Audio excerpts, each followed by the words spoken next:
Tako was like, man, he's like, fuck that. He's like, you know, I'm big Tako now. You know what I'm saying? And you know, Tako he one of my puppies. He used to run around with me all the time and get into all kind of shit. You know what I'm saying? That's my. And he just ended up he ended up being a soldier, huh? And walking that line, and it's hard to do that when you Hispanic and you know what I'm saying, you involved in a black gang. You know what I'm saying? Because when his situation is different when he hit the yard. Kev Mac video, you know, this is for sure. Kev Mac video, open your soul, represent your ghetto, baby.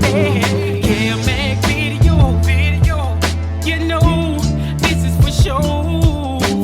Kev Mac video, open your soul, represent your ghetto, baby. For the dime moves and the lokes, for the 6-4s on spokes, for the OGs that did a dime, came back around on parole. For the homegirls with the scrap game, little homies that gang bang, from Pelican Bay to YA, rearrange your mind frame. Yeah, I know what you've been through, shit you had to go tend to. Your mama gave birth on the turf. I was the founder.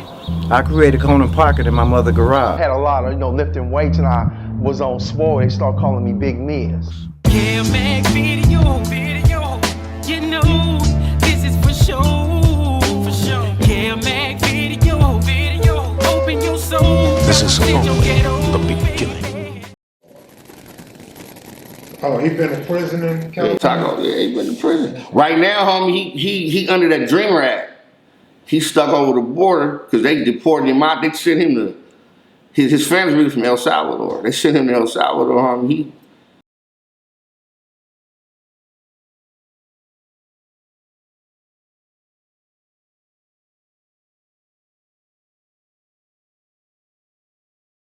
I don't think he'd been there since he was like 6. Damn.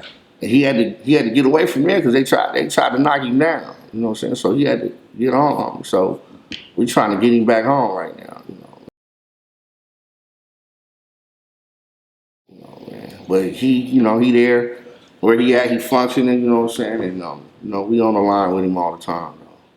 Yeah, I could vouch for Tako. Yeah, that's my partner, man. I could vouch for him. Yeah. What's the relations with Westside Piru right now? Y'all still cool? Yeah, a lot of younger homies, you know what I'm saying, they built a bond, you know what I'm saying, they back and forth, you know what I'm saying, out there on the deuce, the foe and all that, you know what I'm saying, so they got a bond, you know what I'm saying, because you know that counter situation out there it's a lot different than it is, you know what I'm saying, in Inglewood, you know what I'm saying. How so? Can you explain? You know, like just, I know they got a lot of little issues with politics going on with each other out there, you know what I'm saying.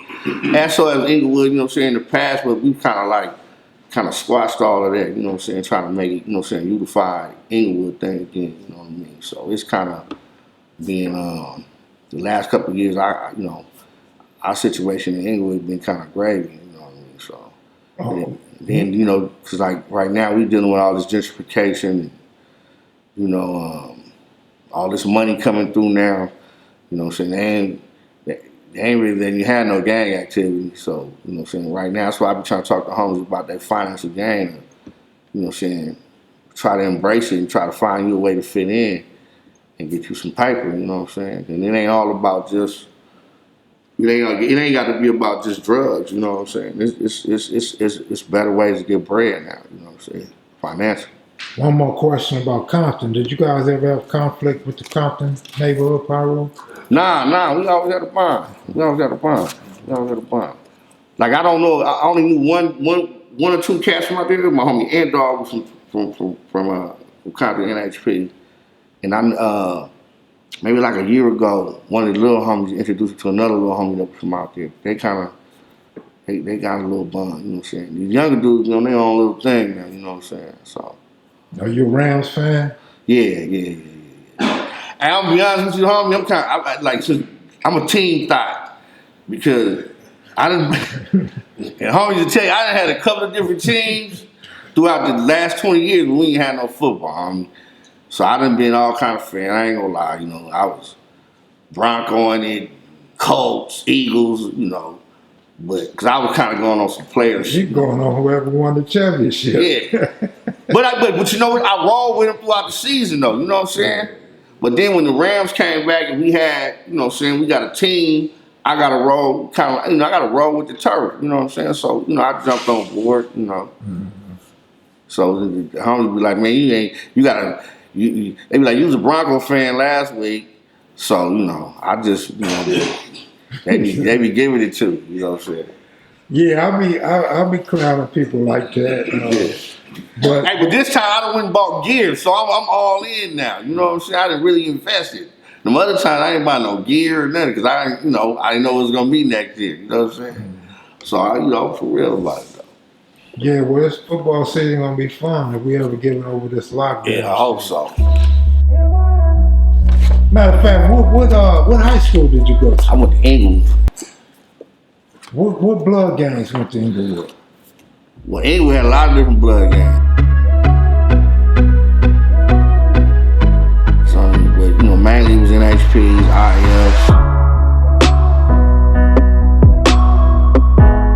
And, you know, and what would happen is we had a lot of homies, you know, either from LA or the East Side, you know, because, you know, it wasn't really a lot of blood schools. So, you know, since a lot of homies would come to, you know, they would come to Inglewood. So we had some Villains, Lanes, you know what I'm saying, some Swans, Blackstones, you know what I'm saying. So Inglewood used to be just, you know, it was a melting pot of different bloods there, you know what I'm saying, in which gave, you know, he gave dudes a chance to meet and you know what I'm saying, venture off and branch to each other's hoods and stuff like that, you know. So, you know, like when I came up, we had a real, you know, it was a real blood love, you know what I'm saying. If you seen some bloods from somewhere, it wasn't no, it was love. You was embracing, you know what I'm saying. You would go to funerals even if you ain't know a homie. You know, say, hey, homie, the homie, you know what I'm saying, homie passed away from such and such, homie. And we was showing up, you know what I'm saying, just for that support, you know what I'm saying, because, you know, we was outnumbered, man, so we had no choice but to have a strong bond with each other, you know what I'm saying.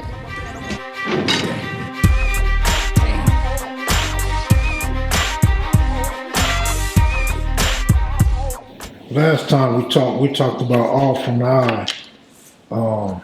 What's your thoughts on East Coast gangs?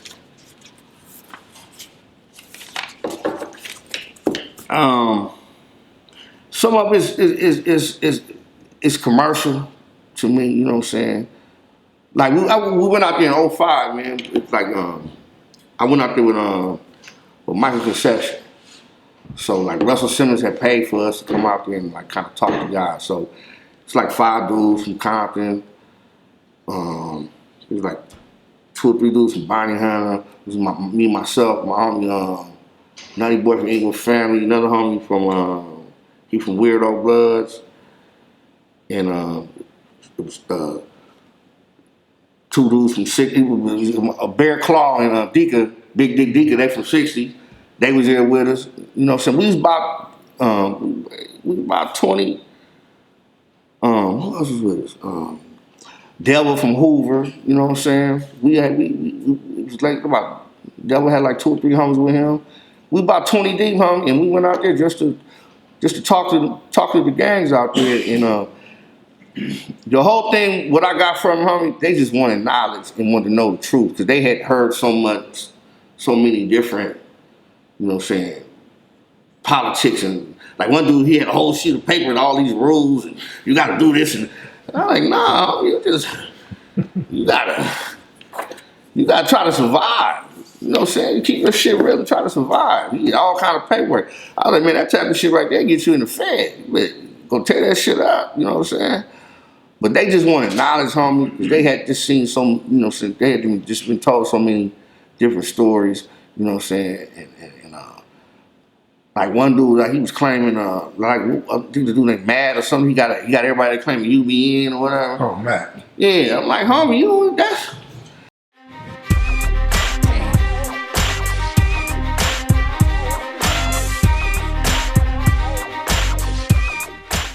That's some whole different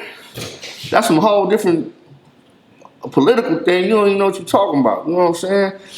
Because like we had DMX he had came here and he was gonna call his regular label United Bloodline. I was like, you stepping off into something that you don't know what you're getting into, homie, and somebody gonna come address you with it, you know what I'm saying? So I was like, you gotta be careful on what's saying, you know what I'm saying, a little, how you phrasing things, you know what I'm saying? But they just wanted knowledge, homie, you know what I'm saying, for the most part, you know what I mean?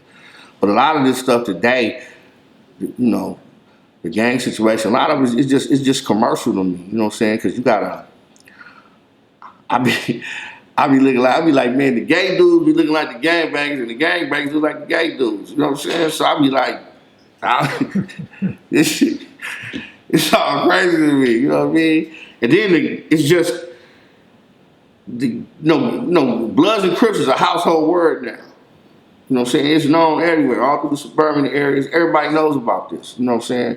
And when I came up, it was if you didn't want to be involved in a gang or look like you stayed as far away as you could from it.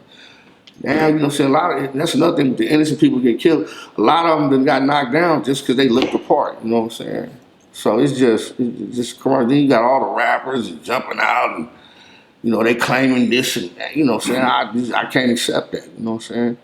Even like no disrespect, but like even like somebody like Lil Wayne and all that, you was Soo Whooping, but why you Soo Whooping now? What was you doing before in New Orleans? Do that. You know what I'm saying? Because in the beginning, y'all had all kind of bandanas. Red, blue, green, you know what I'm saying? So now you it's a lot of dudes that lost their lives. There's a lot of dudes walking on the yard. This ain't nothing to play with or take it in as just a fad, and you just gonna use it just to up your sales or, you know what I'm saying, to make your, you know what I'm saying, to make you have that look, you know what I'm saying, like you involved, you know what I'm saying. That kind of stuff I can't accept, you know what I'm saying. So, and then you just now it's just beyond now, you know what I'm saying. Everybody, you know, from a turf, you know what I'm saying. Even like with Chris Brown, I was like, homie, you was singing a minute ago. You know what I'm saying? So I'm like, you know, I take this serious, you know what I'm saying? And I'm trying, like I said, I'm trying to promote a peace thing to it, and then y'all trying to get active or whatever, you know what I'm saying? And, you know. Oh, okay. So when these people become or start claiming sets, is it possible they can help with this peace movement, or are they further dividing us? Well, if you got the platform, it's about using it in the right way, you know what I'm saying? You don't necessarily have to join the, you know what I'm saying, the hood or whatever, you know what I'm saying? You can use your platform in the right way. Like my homies always tell me, say, you got certain dudes from the hood, you got certain dudes from the set. You know what I'm saying? Everybody from the hood ain't from the set, you know what I mean? So it's about how you use your platform. But hey, if you know a guy from a certain hood or whatever, you know what I'm saying, y'all befriend each other, you know what I'm saying? It's about using that platform in the right way. If he's saying, hey man, I need you to come in the community and help me do this and you know what I'm saying, help me do that, you know what I mean? Use the platform the right way. It ain't gotta be on nothing negative, is what I'm saying. What year was it when you went to the county? First time I went to the county, I was 18. It's like, I was 19. It was 89. First year I went to the county. That was gangbanging. It was gangbanging then, you know what I'm saying. Then I went back. Fortunately, all my shit had been like on some warrants and little shit like that. And then in like 95, I did maybe like 4 months in there.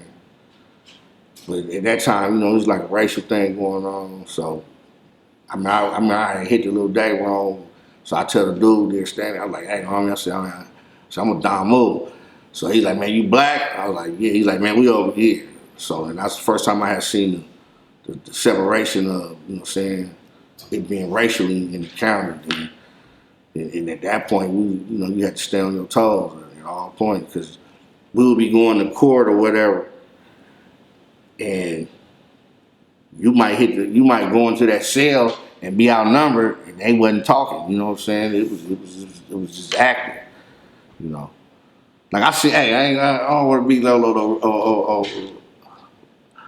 I seen 8 homies toss up about 15 Hispanics, homie. Like get down, like it was a rap, and I ain't trying to, I ain't trying to get one over, you know what I mean? But the racial thing in the county was for real, you know what I'm saying? Hey, what inspired your song County Jail? Just my trip there, you know what I'm saying? And just wanted, I really wanted to do something that I felt like everybody in the city could relate to. And I just felt like there's nobody in LA who not had some kind of experience with the county jail. Whether you've been there or you know somebody there, you know what I'm saying? It's nobody who ain't never, I don't care what race you are, you've had some kind of dealing with the county jail, you know what I'm saying? So that's what inspired me. So I just kind of like wanted to tell one of my journeys through there, you know what I'm saying? It was people still talking about that song, and that's the only thing they want to hear from me, man. I ain't gonna lie. I'd be like, man, I got some new shit. They be like, man, that county jail, you need to do a new one, and all. Like, no, man, I just dropped some shit the other day. Like, nah, homie, we want to hear that county jail. Cause you know LA, man, we want the songs with them cool beats without all that yelling and screaming in the background. What they call it now? Mumble rap? Mumble rap. Yeah. Motherfuckers don't want to hear that. And then you talking county jail shit? That was the shit in the 80s. Yeah. Like what Ice Cube say, it's like one big party. Yeah. Like that shit really was like a party. Yeah, if you in on the right if you in the right section. Cause I done been on the bus by myself, and that ain't no fun. Nah, you're right. But back then, I mean, it was just so many niggas across the city. You knew people. What was crazy about then, you'll be hearing about. I remember I was on a bus, and there was a dude from 60 on the bus, and Petey Wack was getting ready to go to. I think he was going to court or something. So niggas like, hey, what? And niggas like, hey, Petey, and he said that. Everybody, man, that's Petey Wack. So the way they was talking about him, I thought dude was like 7 feet. So I was like, man, it's like, dude, I thought dude was about 80 feet tall. I mean, and that was crazy when you would hear like stories about other dudes from around the city who was really getting it in, you know what I'm saying? And when you finally run into them, and then you really see, because like a lot of these dudes out here, homie, you know, a lot of these who's really getting it in, homie, they got fans, you know what I'm saying? So like real fans, you know what I'm saying? So that was the trip. So how do we get dudes out the streets that's fucking up? Man, I don't know. That's a good question. Cause this meth thing is some different shit. You know what I'm saying? And I think like that in Inglewood, that's what we dealing with a lot of. It's, it ain't really like in the 80s and 90s. Niggas smoking crack and all that. This meth thing it's really, and that shit it sucks you up, homie, and that shit make you age, and you know what I'm saying? And these dudes don't want to go to sleep. They think their best friend is their enemy. And they, it's and what I found that was crazy is you wouldn't believe some of the dudes who own it, you know what I'm saying? Or with these younger dudes like sniffing the powder and everything. I was with my young homies one day and they was all hanging out. It was like after hour, you know what I'm saying? So they got the little breezes and everything. And next thing I know, they like, what the fuck going on? So now I'm mad. Now I'm the old man in the room. You know what I'm saying? Oh, big homie. And I'm like, nah, man, that's how we get out of it. You know what I'm saying? Because they be thinking that's some baller shit. That shit ain't no baller shit. Give me a positive message for the viewers. Man. Stay true, stay healthy. You know what I'm saying? And you know what I'm saying? And always think on something positive, you know what I'm saying? Positive over negative. Always, you know what I'm saying? Sometimes you get in a certain situation, you have to think what is the best outcome for it, you know what I'm saying? And sometimes it ain't always the negative route to get to a positive situation, if that makes sense to you. All right, good looking, Squeak. No problem. If there's anything else you want to say, just let me know. I'm gonna leave this month. Shout out to Kev Mac, man, and my boy L, my homie Swanee, you know what I'm saying? We in here one time, you know what I'm saying? We trying to promote this, especially this black love, you know what I'm saying? It's black on black. Because I think we all, you know what I'm saying, we are all at an age in our life as black men, you know what I'm saying, who have overcome a lot of obstacles, man. And I know we all know we blessed to be here. So, you know, on that note, you know, some just shout out to them.